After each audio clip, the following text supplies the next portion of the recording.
John Lee Real Estate, find you the best rates. All throughout Philly like Schuylkill Expressway. Talking to people who out of the Hello everyone, this is John Lee, your local real estate agent in the Philadelphia area. I'm here with Rose Yuan. She's a Toastmaster, a realtor, a realist. Started her career in real estate in Cleveland, Ohio in 1998. There she was honored with the Professional of the Year Award in 2000. She relocated back to Bucks County in 2004. In 2021, she became the first Asian American vice president of the Bucks County Association of Realtors and the co-chair of the Diversity, Equity, and Inclusion Committee.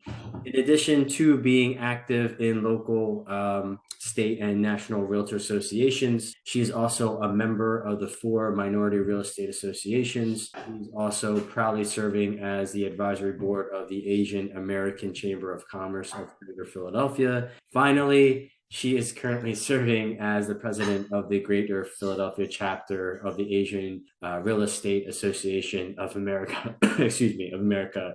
Now, there's a fun fact. She loves to take rides on her Harley with her husband.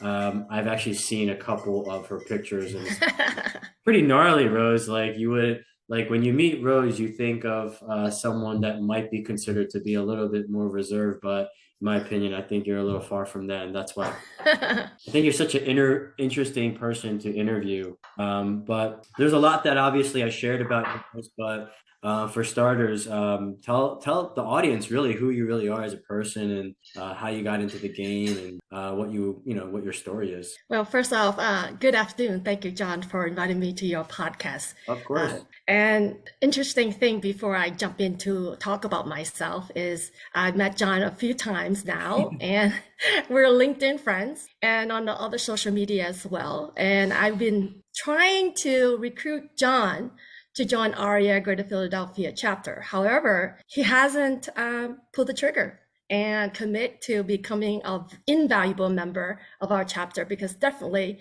I recognize his potential, his talent, and also his aspects of being a future leader of the AAPI or AANHPI community in the Greater Philadelphia area. That's why I'm on this podcast. That is my goal, is to convince people, talented people like John, to join us, and why they should, and how important it is to grow our organization. The fact that we're in existence and restated this year is my goal and purpose, to recruit talents like John here. So I want to premise that podcast talk, and just full disclosure on why I am here talking to John.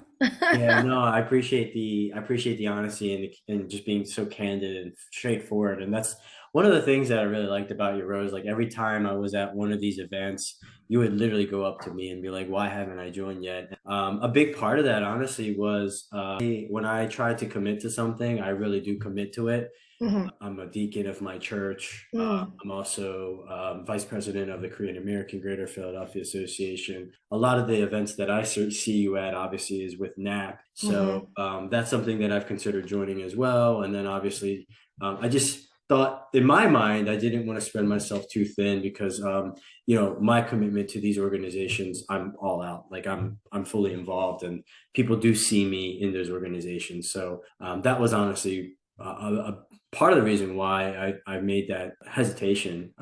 Again, nothing to do with you or anything like that, but I have now, at least now, because we have a medium here to talk on the podcast, I guess it's something for me to consider doing. So I appreciate the time. No, this is a great avenue for me to basically give my pitch, because all of us in terms of our industry is about giving that pitch to convince future customers, clients, to convince them to work with us and why they should work with versus the other guy, right? Correct? So that is the reason why I'm here, and to talk to you, because everybody's busy. Everybody has commitments. But in our industry, you're a real estate agent, correct? Realtor? Okay. And you belong to different associations in terms of your community. You're a deacon. You work with the Korean Asian community as well. So you are a leader there, and you have time commitment versus in addition to your family time and obligation as well. So every one of us has that. But in terms of what we do as a profession is we want to be involved in a trade organization that helps us in terms of furthering our skills and development levels to basically advocate for our industry, because it's not just the other guys doing the job for us, because there's a lot of issues affecting our industry at this time that a lot of realtors are unaware of, and it's not just the other person should be responsible for your industry. If you're a leader, true leader, you got to understand what's going on in your industry's policies affecting your livelihood. Wouldn't it be great, because you're a leader, you're knowledgeable, you're educated, you're well connected, to be the point person to understand what the policies coming through the pipeline that will affect your industry, your livelihood, and also the community that you do serve. Because if they ask you, so what's going on in the Asian community in terms of policy, how is this going to affect me, right? So you don't want to not be ignorant of what's going on, but we want to be on top of it and understand it, educate them. And not only that, be an active advocate to make sure you talk to the right policymakers to make sure that they have the best interest. And if they're voting on something that would affect your industry, your livelihood, that's in the long run, you will be complaining about it. Why did they do that? Now it's making my job harder, and it's making my client's job cost them more money to own a home, buy a home, invest in businesses. Any of those policies that they come through, don't you want to know ahead of time and then speak to these policymakers and tell them, in terms of your personal experiences dealing with the people in your community, that this will adversely affect them. And then they say, oh, now I understand you're talking as constituents and leaders of your organization. So you represent them.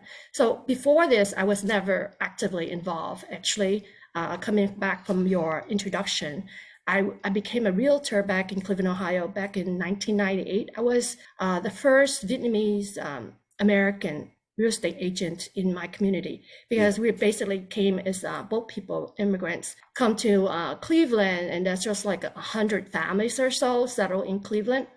And from there, we both, all the parents worked pretty hard, multiple jobs, moonlighting, if you heard of that. And another concept is the kids were left alone, the latchkey kids. That's what we were. And I have, total of us we have 4 siblings, myself included. I'm the second oldest. So I have to basically watch over and take care of the 2 younger kids while my parents work. So we basically went to school, learned English and everything.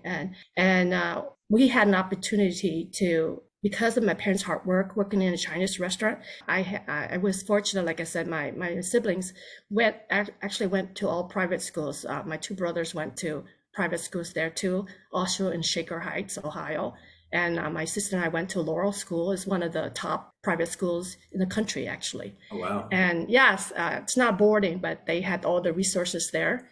And we were wearing uniforms and such. But that taught me a lot. It opened my eyes to a new world. And at that time, it taught me something to aim for. But it also taught me something that it's hard to not belong when you're not in that background growing up. So they take it for granted. I don't. But it does have setbacks in terms of feeling alienated and alone because you don't quite fit in.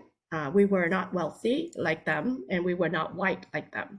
And they came from privileged backgrounds, and they take that for granted. Their parents and family, they have that with the generational wealth. And when my family bought our first home, that was amazing because before we were renting. To have our own home is a totally different feeling. To feel ownership of a home and to feel valuable, right? So that was important for us. And afterwards, after I got my license, while I was working at the restaurant one day, and a lady came, who was a realtor, came and asked me if I wanted to be a realtor. She's recruiting, right? And I didn't think of anything like that. But at the time, I did not know what I wanted to do for a living. And my mother suggested that, you can't work in a restaurant forever. I want you to, dress nicely, professional, not smell like the restaurant. Because if you ever work in a restaurant, you have this smell, Chinese food on you. Your hair, your coat, your clothing, everything smells like, even your hair, your skin will smell like it because of the grease and oil. So she didn't want me to do that. She wanted me to be more professional and like a white collar job versus working in a restaurant. Right. So she wanted more for me. And she said, just do it. And I thought, of course, I didn't have any other plans. So I listened to her, and then I got my license. And after that, I interviewed for a couple brokerages, and I didn't go with her. Her was a smaller one. And I went to one of the biggest brokerages in Cleveland. Because they had a lot of offices, and I wanted that because the exposure, because I don't have a name for myself. Right. I wanted the name, people recognized it. So I was in the suburbs, in a location in the suburbs, and I was the only minority there. And at the time, of course, I'm trying to establish myself. So pretty much at that time, I was recently married, but I don't have any children. So basically, I camped out at the office because there's floor. And in case people don't know, is if you're the floor agent and there's any phone calls coming through, you get to pick up and try to get them as your client, or any walk-ins, then you'll be the ones representing the agent on duty. So basically, I pretty much slept there. The people who don't want floor, I took it because the group agents groups there were a little bit older. They have their own established clients and sphere of influence. So pretty much I took the floor. And there's office hours, right? But for me, when I was there, there's no such thing as office hours. I closed the office at 10 o'clock at night. Right. So I was there from like morning to night. If there's phone calls, people walking in, I get them. And that's how I got the leads. Weekends, even holidays, I don't care, because basically every agent has a key to the office. So I was working there, and that's how I didn't make it to Rookie of the Year because I started late. But the next year, following year, I was Professional of the Year for my company. Wow. Yes, because basically I just devoted all my time and effort. I mean, my husband was like calling me in the middle of the night saying, "Are you coming home?" Yeah. But after that, I was pregnant, got a baby, and this is the middle of winter, so I had a listing, and I took my baby with me. I think it was a month old. Oh God. To show a house in the middle of the night to strangers. So I was pretty cuckoo.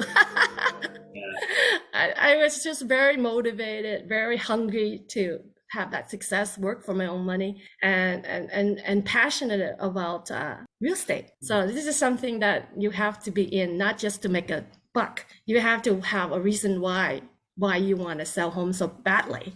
And for me, it's about the fact that owning a home is so important, and working. My clients, actually, I thought it was a lot of minority, like Vietnamese, but that's not the case. It was like my husband kind of did the tally.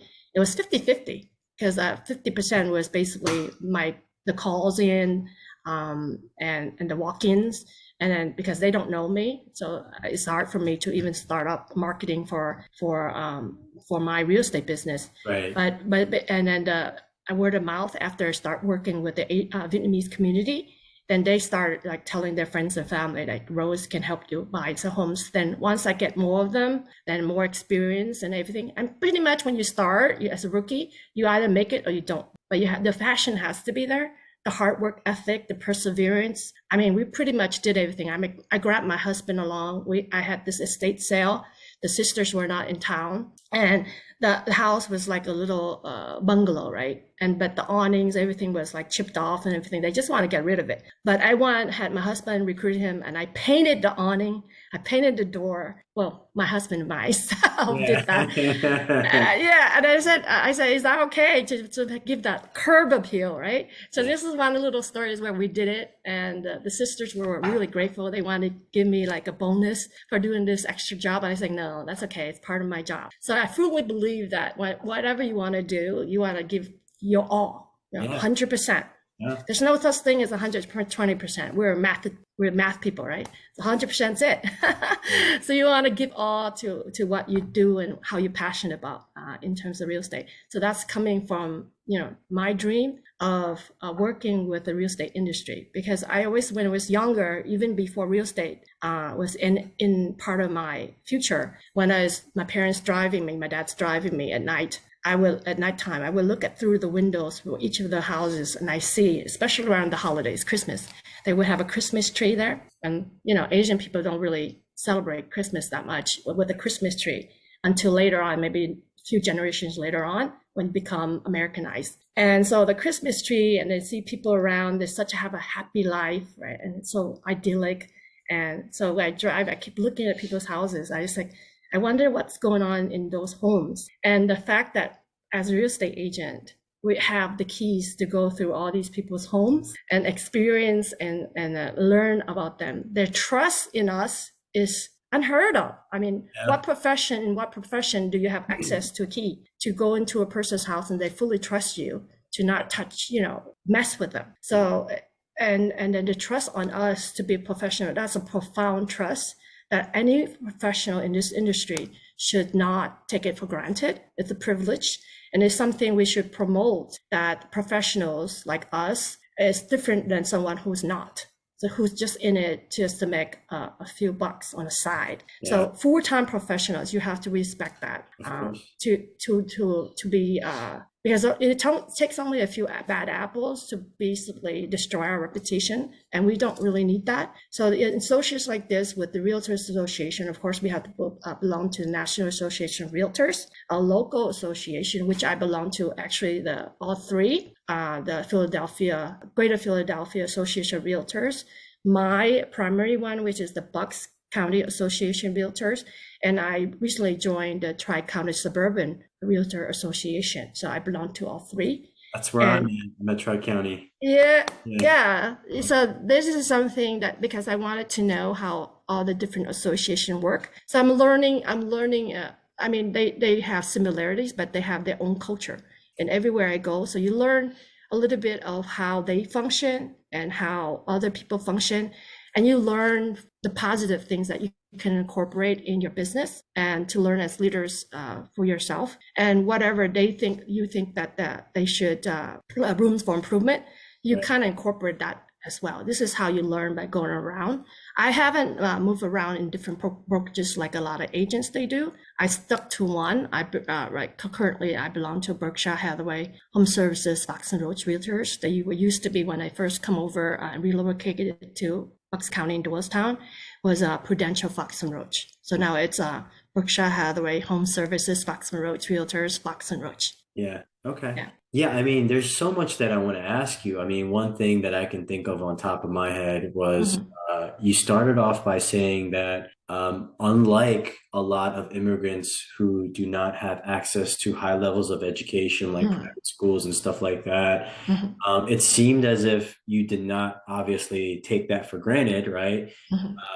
But was there anything in your mind that you were trying to plan for, whether it was for college or a specific field of profession, before you even had the opportunity to get into real estate? Or were you kind of just like taking it day by day and working at the Chinese restaurant, the takeout restaurant? Okay. Our Chinese restaurant was called House of Hunan. And so I worked there. I was the one, my mom said, if you're not doing anything, then you should work in a restaurant. Because at that time, I was not a great student like my siblings. So I'm pretty much like a B average student. I do well, like get A's in classes that I like, or the teacher shows me additional attention. And the other classes where I feel I flounder and not very good at, I would get lower grades or even flunk it for college, going to college. Because I get motivated by when I am interested in something,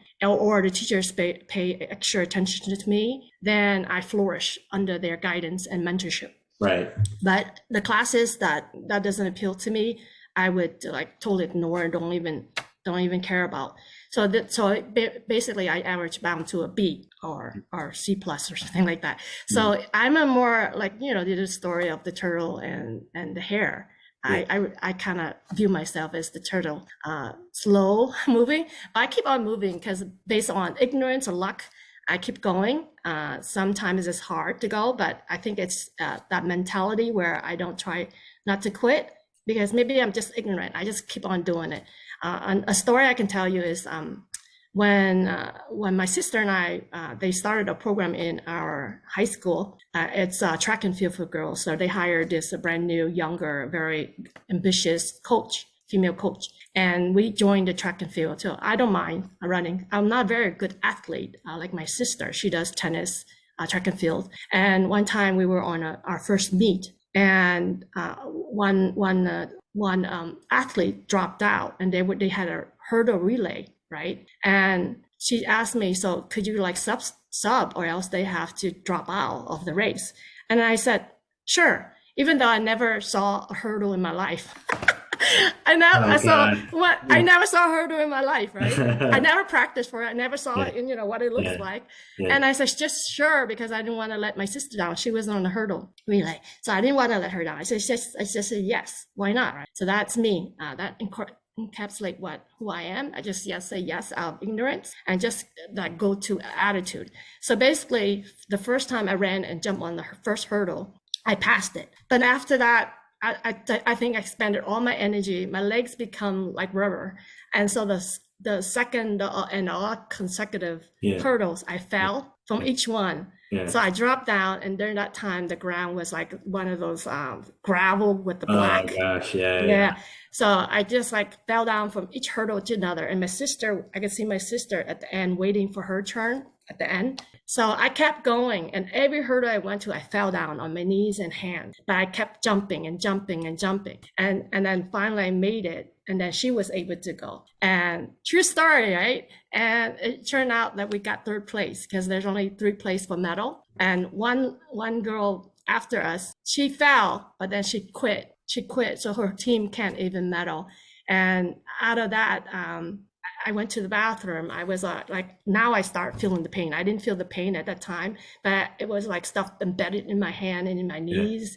And then they were saying, are you okay? Okay. I said, it's okay. Then I started feeling stinging and everything like that, get the first aid. But we got the third place medal because we showed up and I didn't give up. Somebody else gave up. And this is something I am either, you know, very stubborn or just ignorant, but it's basically what I want to teach other people. You don't have, other people can be very smart, but they give up. Like one of my, the oldest boy that I have, my oldest son, if I teach them, you know, it doesn't matter if you're smart or if you're not that smart or if you're not that talented, if you just show up, keep going, and by sheer luck, you can get third place. Not necessarily first place, but you can get third place and medal because other people will quit to show up. So that is something I want to impart on of course, when I mentor young people. Not everybody can be smart. Not everybody can be like gorgeous or anything like that,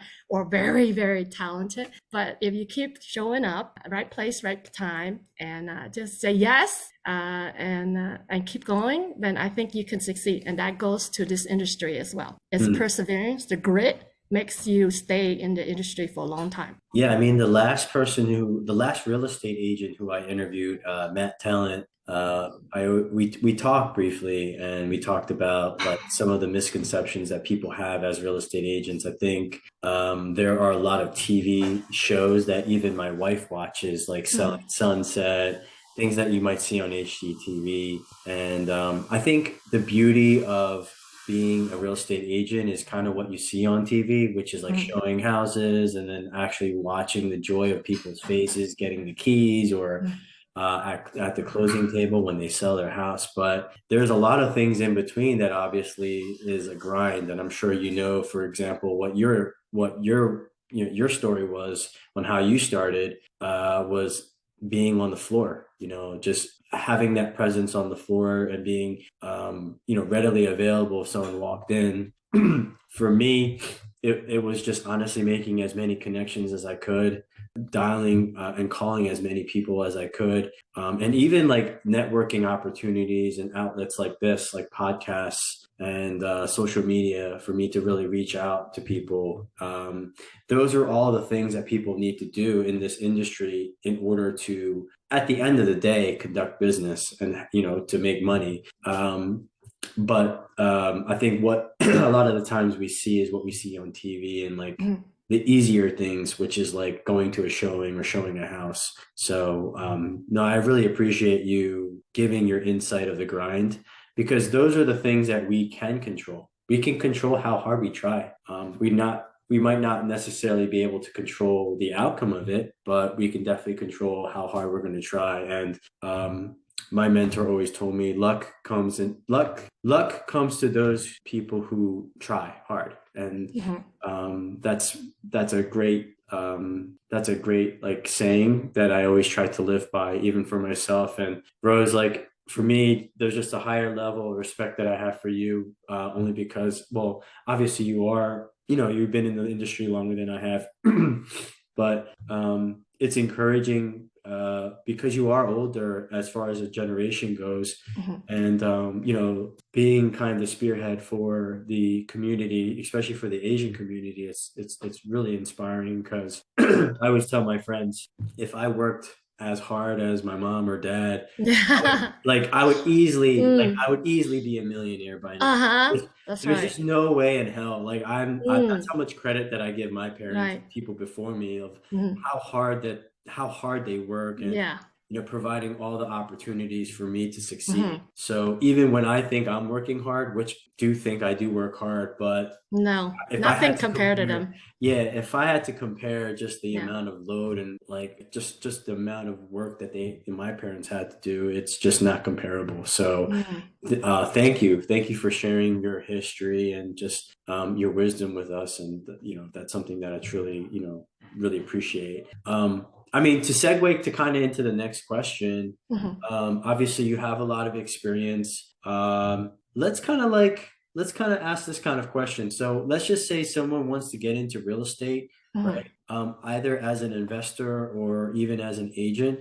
What are some things that you would suggest for them, or what are some things that you did in order for you to be successful? Well, right now we have it's a very different industry when I first joined. Very different, because NAR has overhauled their organization, and in terms of their outreach to the minority real estate professionals. And I mean, they just recently came out a few years ago to apologize to the African American community. And in conjunction, because of the African community's advocacy and the fact that they didn't give up, is why we are members of the NAR, National Association of Realtors. They came out to publicly apologize to them, the whole community, because decades ago, they were not allowed to become members of the National Association of Realtors, African Americans. That means all minority, including us. Right. So if the National Association of Realtors did not accept African American people, and they did not fight for that in terms of civil rights, they established their own association.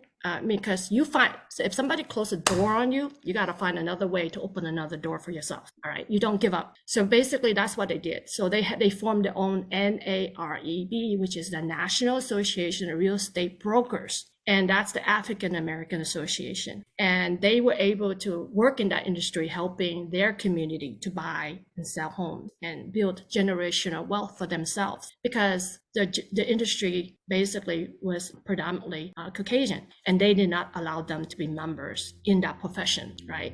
So this is why it's important for us to learn our history. Without them, we would not be accepted as well if they didn't do the good fight. Right. So you have to understand the history and not say, look, we're here and we're just going to go off on our own, but not acknowledge the history of it is very counterproductive, ignorant, and something that we are doomed to repeat. If you don't learn your history, you're doomed to repeat it. So there's a lot of things right now in the works in all these states. I think it's right now probably more than 35 states are coming out with some sort of bill to prohibit real estate ownership from certain countries, or a couple of them even go as far as to say that real estate purchases can only be done by American citizens. So that will basically shut out a lot of immigrants who are here legally with a residency alien card from even buying properties for themselves, for their businesses, or anything like that, who are here. And that will shut out a lot of people that we know who are probably on a green card And it takes a long time. It's not like they don't want to become an American citizen. It takes a long time for that process to happen, over a decade or so, to become American citizen, right? And so that means that they won't be able to buy properties, and we can't help them. And that will shut down a lot of immigrant families and communities from doing that. And that's going to delay their home ownership. So that's why I'm going back, why we're here and why I belong to all the diverse nonprofit trade organization, the African American, the Hispanic, and also the LGBTQ community for their real estate, because we're all in it together. And I want to learn about them and their issues. That's why I am on DI, which is the Diversity, Equity, Inclusion Committee for both my local board, which is Bucks County Associate Realtors, and the state level is Pennsylvania Association Realtors. I sit on their committee. And those are the issues that we always have to talk about, and whatever comes on how we can help and what comes in the pipeline with policies, we will have to make sure that we're there to address it and educate our policymakers why they should and should not do certain things to impact our industry and our community adversely. Do not do harm. Yeah, I mean, there's so much that we can take from here. I mean, considering with how much you're getting involved, and especially for other real estate agents like me, I didn't realize, well, now I'm starting to realize like how important it is. So thank you so much. I mean, for common folk though, right? For our listeners, like what's their take on this? Like what are some things that they can kind of take from our program as far as what real estate agents are doing, and more importantly, what real estate agents are doing that are kind of like us, that are in the Asian community? Like how can they take from what we're talking? Well, the great thing is I don't have all the answers. I can only speak from my life story and share my experiences. But the fact that when you join our group, there are so many different agents from different backgrounds. Right. For us, we speak about right now 14 different languages in our chapter. Currently, we have 93 members, and we come from very different backgrounds. Right. And they have their own experiences. The fact that when you become a part of us as a member, then you can learn what the different brokerages have to offer, whether or not they can go in residential, commercial, industrial, anything like that, even investment, like you said. Because I read briefly on your LinkedIn bio, you used to flip houses, right? And some of those things that wherever their interest is, or they don't even know they're interested in, they can come to us and basically have a chance to basically try the buffet, the buffet of all the different things. Even later on, if they don't want to be an agent, they can do mortgages. They can, because all these industries, they don't have a lot of representation. And that's why we're trying to recruit people and make sure that those industries are recruiting different background in the Asian American community to represent, to help them. For us, we don't even, in terms of our population, we don't have enough representation. There's Right. not enough realtors, like for me, Vietnamese, to represent or help our Vietnamese community. Right. So it's not like we're oversaturated. We're not, especially in Pennsylvania. We don't have enough of us to help our community. So just to say, I don't want to be in a place where there's so many realtors and it's competition. It's not true. We don't have enough of us. We don't have enough of us in the title industry, the mortgage industry. We don't have pretty much anybody who's in appraisal or inspector. Yeah. So we're gathering all those people together, and no more often than not, they don't have Asian Americans. So we want to invite these people, the industry leaders, to basically start small and recruit people who want younger people or someone who wants to change careers to go into those industries. And Right. this is something that our group can set up and give this avenue for younger people to recruit or change your career. And it Sure. opened your eyes. It's like that tap on the shoulder, that lady who came into the restaurant saying, hey, do you want to be a real estate agent? And that opened a new life for me, instead of the restaurant business where I was trying to train to go into, because my mom, besides working at the Chinese restaurant, she sent me out to other restaurants to train as well. to another American restaurant, to another fancy restaurant to get training, right? If I wasn't going to do anything else, then I can work in the restaurant industry. Right. And so she did. She went and sent me into a secretarial schools. Everything that I can get the skills sets to become and learn what my passions are. And I just fell into real estate because by chance, and I say yes to it. So this is something a lot of people have different routes way they go into the real estate industry. But in this group, there's so many resources, so many people from different background. And those are the people you need to ask questions and do the research on whether or not this is for you. But you can always try it. For real estate, it's very easy. It's like I had this recurrent dream where I'm going into the room and somebody asked, "Oh, I need to buy a home. Do you anybody know any real estate agent?" And pretty much everybody raised their hand. This is my dream I had. It's a recurrent dream. It's like, what does that say to me? It's pretty much the real estate license. Everybody thinks it's very easy to make a fast buck, and that if you're a real estate agent, you're rich, right? It's the image we put out, the fancy cars, their lifestyle, dining fancy places, going out, taking pictures. It's an image that we wanted to promote, like, to be rich, to be rich and attract clienteles who are richer, so that way they can buy, use you as a real estate agent. Some of them are rich, but only a small minority can make it. A lot of times people only last 1 or 2 years when they find out that they're actually spending more than they make.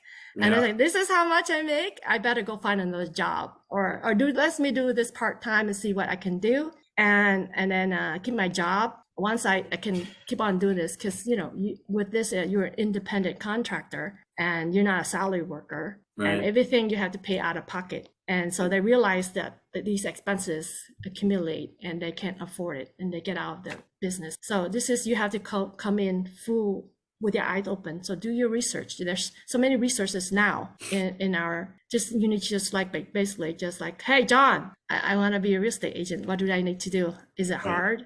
How much money can I make? You gotta, and then don't give them the sales pitch because you want them to join you without knowing anything and say you can make a lot of money, because you can hear a lot of teams or whatever, or recruiting personnel from offices saying that, hey, you can make a lot of money. Yeah. Right. By buying and selling your own home or your family and friends. Yeah. It's easy. You know what? It's not easy. It's not an easy job. Yeah. I mean, if it was easy, then statistically, then everybody would be a real estate agent. I think there is a perception that it is easy, and that's why I think a lot of people end up getting their licenses and joining.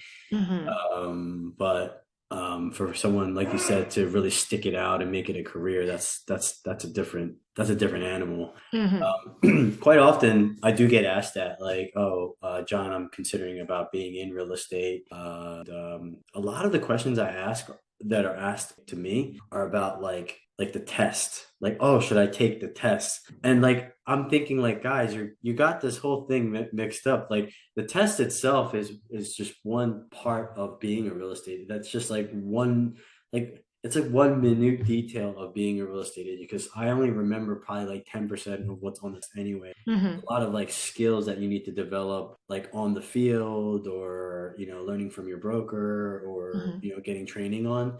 Mm-hmm. And kind of to your credit, at the end of the day, it's a sales. Mm-hmm.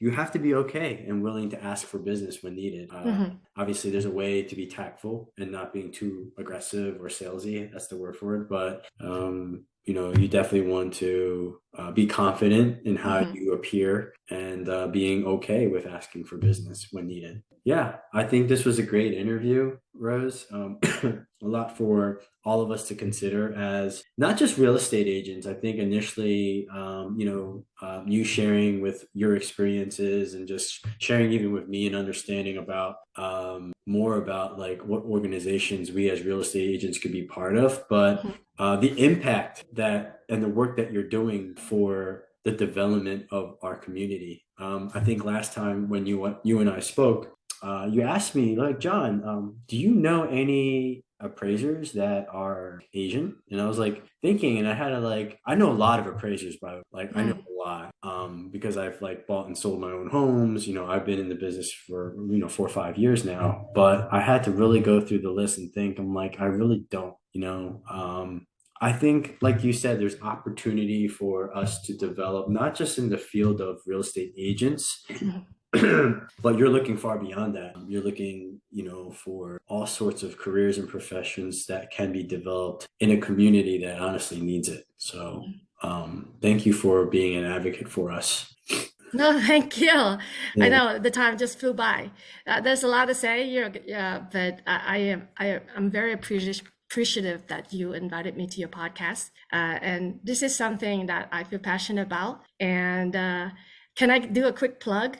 Yeah. So where can our listeners follow you, and where like obviously I'll put in the description below your information. So if they want to reach out to you, or if they had any questions about real estate, whether they wanted to buy or sell, one of the things that I use this platform for is obviously, to a certain extent, there is self promotion, but like for me as a real estate agent, but like I also understand that not everyone's going to drive too well with me, and that's perfectly okay. There might be someone like a Matt Talent who I interviewed, or someone like you, Rose. Definitely put in your plug. Yeah, if they can, where can they follow you? How can they contact you? Well, I have the privilege of being where is it? The president of ARIA Greater Philadelphia chapter. So of course, I'm always advocating for our chapter and our association to make it grow and flourish, and asking partners to partner with us, which is who are like sponsors. I'm very appreciative of their support and the belief in us, because we're a brand new chapter.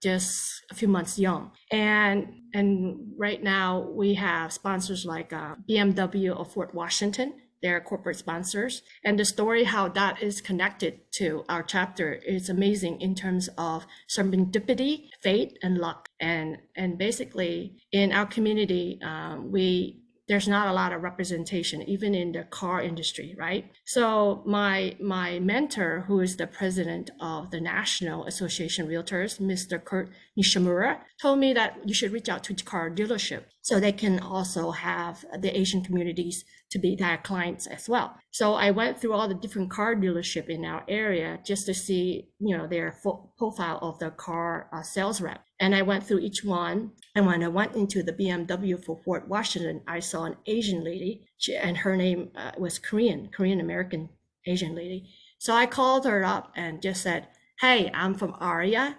Would you be interested?" And she's like, "Oh, I know ARIA.